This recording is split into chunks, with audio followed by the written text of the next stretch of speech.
Baik Bang Karni, ada dinamika politik yang terus bergerak begitu cepat.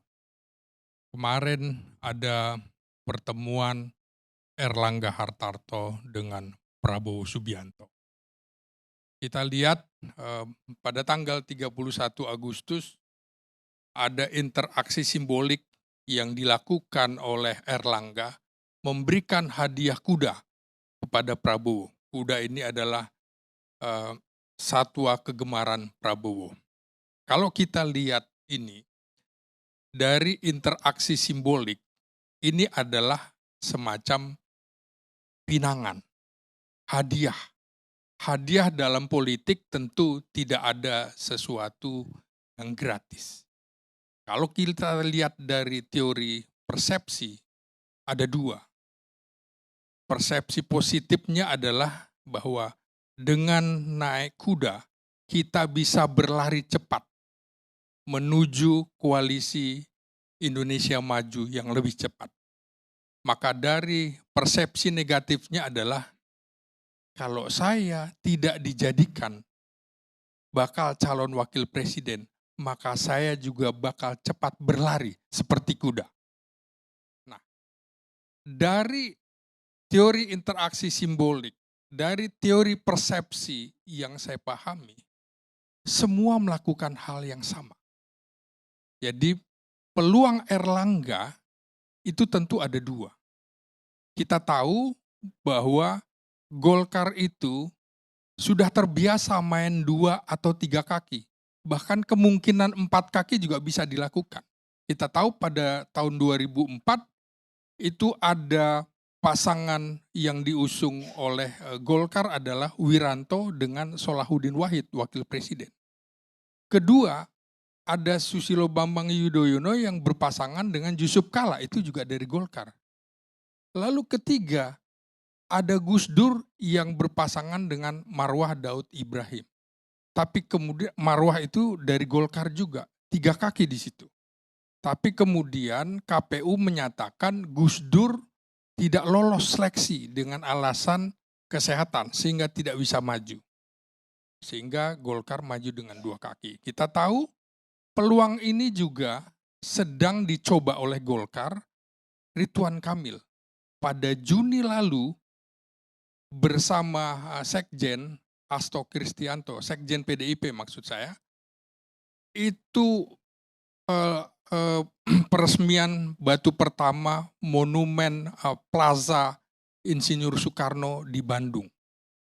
Ini tidak bisa kemudian orang melihat ini pasti ada sesuatu. Karena kalau patung ini jadi dibuat, inilah patung Bung Karno tertinggi di Indonesia. Patung yang paling mahal. Maka ini dilakukan ketika Ridwan Kamil akan berakhir masa jabatannya. Nah, kebetulan Ridwan Kamil pesolek politik, terlalu genit dalam berpolitik karena rajin betul kegiatannya itu dimedsoskan sehingga orang bisa membaca. Ketika kemudian dia naik mobil dari Bandung mau ke Jakarta, orang kemudian membaca, oh kemudian bertemu dengan Ketua Umum PDIP, Megawati Soekarno Putri. Dia kemudian meluncurkan kata-kata, tunggu pekan depan akan ada breaking news. Maka orang mempersepsikan bahwa ada kemungkinan Ridwan Kamil, entah gede rasa atau apa, akan dipilih menjadi calon wakil presiden Ganjar Pranowo, mendampingi Ganjar Pranowo dari PDIP. Kenapa? Karena salah satu kelemahan PDIP justru di Jawa Barat. Dalam beberapa kali pilpres di Jawa Barat, PDIP tidak pernah menang. 2 kali pilpres 2019, 2014, Prabowo menang di Jawa Barat. Nah, dengan kehadiran Ridwan Kamil diharapkan suara PDIP akan terdongkrak. Tapi tentu saja ketika Ridwan Kamil gerakan politiknya terbaca, maka Golkar mengeluarkan pernyataan bahwa yang dimaksud breaking news dari Ridwan Kamil itu adalah Golkar akan menjadikan dia sebagai calon gubernur DKI atau Jawa Barat. Ini kan bertolak belakang. Artinya apa? Di Golkar itu terlalu banyak dewa di situ. Kita tahu siapa kira-kira yang mendukung Ridwan Kamil di Golkar, kubunya Agung Laksono kalau kita baca. Lalu kubu Jawa Barat, siapa? Ginanjar, Kartasasmita. Nah, kita tahu kemudian ada kubu yang tetap menginginkan Erlangga Hartarto karena keputusan Golkar adalah mencalonkan Erlangga Hartarto untuk calon presiden. Tapi kemarin ketika bergabung dengan Prabowo, ini yang menarik, nanti bisa kita klarifikasi ke Bung Nusron Wahid, itu belum ada keputusan bahwa Golkar akan setuju mencalonkan Prabowo. Kita belum pernah lihat ada keputusan SK dari DPP Golkar. Sehingga ini menjadi pertanyaan lagi. Saya melihat, Bang Karni, bahwa Golkar dengan pola ini terpecah-pecah. Dan seperti saya bilang tadi, bagaimana persepsi negatif yang bisa dibaca dari simbol kuda itu, kalau saja Golkar tidak dipilih menjadi wakil presidennya Prabowo Subianto, maka berpotensi keluar dari koalisi Indonesia Maju dan kemungkinan bersama P3 yang memang sebenarnya mohon maaf sudah dipersilahkan untuk keluar dari koalisi mendukung Ganjar apabila ada maksa-maksa begitu ya. Jadi lewat pernyataan Majelis Tinggi Demokrat itu kan sudah dikemukakan bahwa Demokrat sudah dihubungi oleh seorang menteri aktif, dalam hal ini adalah Sandiaga Uno.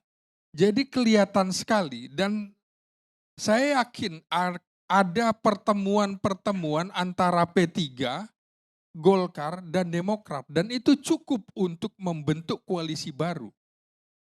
Mengapa ini? Ini adalah partai-partai korban koalisi yang tereliminasi. Jadi sangat mungkin kemudian terbentuk koalisi baru. Nah, kita tahu bahwa ada kecenderungan di koalisi Indonesia Maju, nanti bisa ditanyakan juga ke Bung Andre, lebih kelihatan bahwa Prabowo akan berpasangan dengan Erick Thohir. Sambil menunggu keputusan MK, apabila kemudian MK menyetujui, maka kemudian bisa saja Gibran yang masuk di situ.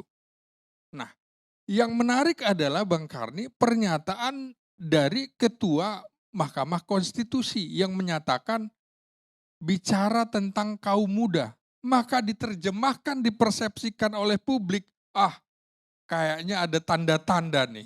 Tanda-tanda bahwa persyaratan usia presiden, calon presiden dan calon wakil presiden diturunkan dari 40 ke 35. Jadi tentu Gibran punya peluang untuk kemudian mendampingi Prabowo. Nah, persoalannya lagi, kalau ini kan tadinya sama dengan Muhaimin Iskandar, dia sudah hampir setahun di koalisi itu, ternyata hanya jadi pajangan. Nah, kalau kemudian Erlangga juga menjadi pajangan, apakah Golkar akan tetap di situ? Belum tentu.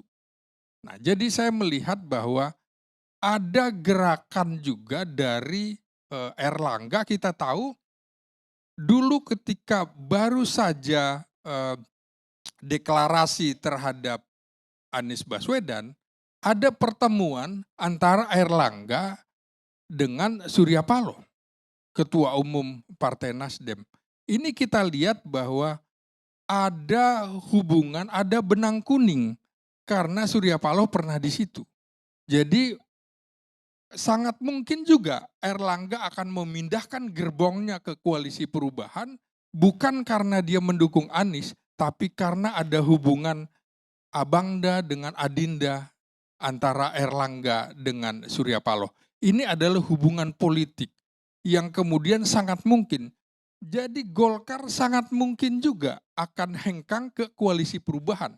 Akan kelihatan sekali nanti pertarungannya dalam beberapa hari. Nah, kita tahu juga Bang Karni, kemarin 2 hari lalu ada pertemuan ulang tahun Persatuan Purnawirawan ABRI, TNI Polri dalam hal ini, ada pertemuan antara SBY dengan Prabowo Subianto. Ada waktu sekian menit pembicaraan mereka. Nah ini juga bisa ditafsirkan, bisa mengandung persepsi bahwa kemungkinan Demokrat juga akan berkoalisi dengan kubu yang mendukung Prabowo. Kenapa? Karena belum lama ada pernyataan dari PDIP. Pernyataan dari PDIP adalah kalau mau masuk ke koalisi ini, Anda harus bersedia kemudian mendeklarasikan Ganjar terlebih dahulu, baru pembicaraan antara SBY dengan Megawati. Jadi bukan kemudian ini kan ditandai dengan jangan-jangan Demokrat nantinya juga akan keluar dari koalisi, maka harus diikat dulu. Nah, jadi kita lihat peluang AHY untuk menjadi calon wakil presiden, menurut saya itu nyaris sudah tidak ada kecuali terbentuk koalisi baru antara Demokrat, Golkar, dan P3. Entah siapa nanti antara Airlangga Hartarto, kemudian Sandiaga Uno, atau AHY. Di situ sangat mungkin. Nah, kemudian bagaimana dengan peluang Erick Thohir? Nah, orang akan melihat juga bahwa PAN itu tidak terlalu besar dibandingkan dengan Golkar. Tapi dari segi elektabilitas, Kompas misalnya mengumumkan Sandiaga Uno, Erick Thohir, dan Ridwan Kamil suaranya hampir sama, 8%, hampir sama semuanya, beda-beda tipis. Jadi 3 orang itu sangat mungkin. Nah kemudian Sandiaga Uno dengan pernyataan dari Ahmad Basarah dari PDIP, kelihatan kemungkinannya tidak akan masuk di situ. Lalu tadi Bang Karni munculkan juga figur Mahfud MD. Nah, figur Mahfud MD menurut saya adalah figur paling seksi saat ini. Kenapa? PDIP begitu ada koalisi perubahan mengambil PBNU, maka dia tidak mungkin berjalan sendiri dengan partai sendiri tanpa menggandeng unsur Islam, baik partai politik Islam atau organisasi massa Islam. Di sini peran Mahfud bisa masuk di situ. Apakah Mahfud juga yang diidam-idamkan oleh Megawati? Masih tanda tanya. Karena Megawati justru lebih ingin orang yang bisa di bawah kendali. Bukan kemudian Mahfud ini kan lincah sekali.